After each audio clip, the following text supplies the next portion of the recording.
Hello दोस्तों, नमस्कार। मैं प्रसाद टेक्निकल न्यूज में आप लोगों को एक बार फिर से स्वागत करता हूं। दोस्तों, मोटोरोला का एक और new latest mid range smartphone launch होने वाला है, जिसका नाम कंपनी ने मोटो E7 प्लस रखा। इससे पहले भारतीय मार्केट में 2019 में लॉन्च मोटो E6 प्लस के सक्सेसर स्मार्टफोन के तौर पर यह स्मार्टफोन देखा जा रहा है। इस स्मार्टफोन के सारे डिटेल्स सामने आ चुके हैं, इसके अलावा इसके कुछ पिक्चर्स भी सामने आ चुके हैं। तो दोस्तों, इस वीडियो में हम इसी मोटो E7 प्लस के फीचर्स के बारे में बात करने वाले, इसके भारतीय मार्केट में कीमत और उपलब्धता के बारे में चर्चा करने वाले हैं। तो चलिए फिर देख लेते हैं। दोस्तों, अगर मैं सबसे पहले स्टार्ट करूं और बात करूं इस मोटो E7 प्लस के डिजाइन के बारे में, तो इसके बैक पैनल से हम करते हैं शुरुआत। तो यहां पर आपको ग्रेडियंट कलर फिनिशिंग देखने को मिलने वाली है, जिसके साथ आपको डुअल कैमरे, LED फ्लैश की सुविधा और इसके साथ आप लोगों को फिंगरप्रिंट सेंसर बैक साइड पे देखने को मिलने वाला है। इसके साथ इसके बैक साइड पर आपको मोटो की ब्रांडिंग भी देखने को मिलने वाली है। अगर बात करते हैं इसके फ्रंट साइड डिजाइन के बारे में, तो यहां पर आप लोगों को डॉट नॉट डिजाइन की डिस्प्ले मिलने वाली है, जिसका बॉडी और डिस्प्ले का जो रेशियो है 88% का होने वाला है। इस स्मार्टफोन की डिजाइन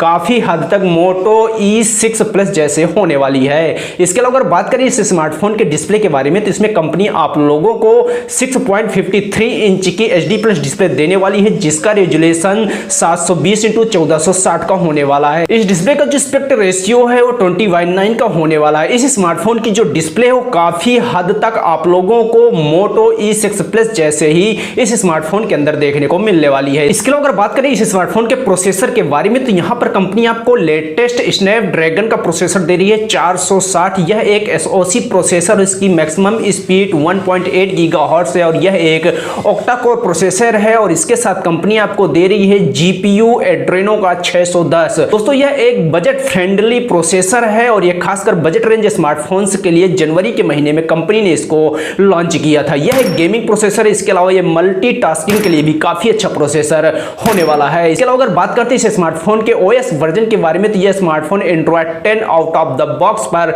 रन करने वाला है। इसके अलावा भी हाल फिलहाल में यह एक ही स्टोरेज और रैम वेरिएंट के साथ लॉन्च होने वाला है, जहां पर आपको 4GB RAM plus 64GB storage देखने को मिलने वाली है, जिसको आप SD कार्ड के जरिए बढ़ा भी पाएंगे। इसके अलावा अगर बात करें इस स्मार्टफोन के कैमराज के बारे में, तो इसके रियर साइड पर आप लोगों को डुअल कैमरे का सेटअप मिलने वाला है, जो पहला 48 मेगापिक्सल का मेन सेंसर होने वाला है। इसके साथ इसमें आपको 8 मेगापिक्सल का नाइट विजन कैमरा देखने को मिलने वाला है, जिनके साथ आपको LED फ्लैश की सुविधा कंपनी देने वाली है। अगर बात करते हैं इसके फ्रंट साइड कैमरे के बारे में, तो यहां पर आप लोगों को 16 मेगापिक्सल का सेल्फी और कॉलिंग के लिए कैमरा कंपनी देने वाली है। इन कैमरों पर आपको AI, HDR, पैनोरामा और ब्यूटी जैसे फीचर्स देखने को मिलने वाले हैं। दोस्तों, मेरे हिसाब से ये काफी अच्छे कैमरे हो सकते हैं अगर यह स्मार्टफोन मोटो E6 प्लस के प्राइस के साथ भारतीय मार्केट में लॉन्च होता है। तो इसके अलावा अगर बात करते हैं इस स्मार्टफोन के बैटरी के बारे में, तो इसमें कंपनी आप लोगों को 5000 mAh की बैटरी देने वाली है, जिसमें आपको 18 वाट फास्ट चार्जिंग का सपोर्ट मिलने वाला है। चार्जिंग के लिए कंपनी इसमें आपको USB Type-C देने वाली है। अगर बात करते हैं इस स्मार्टफोन के अन्य फीचर्स के बारे में, तो इसमें आप लोगों को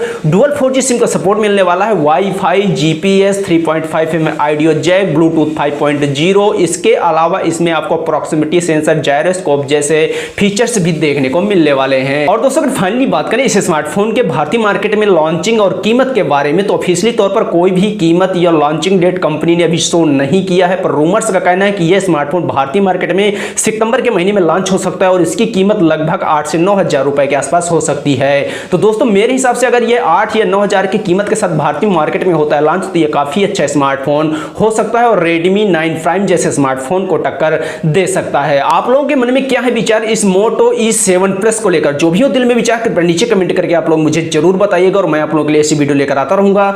जय हिंद।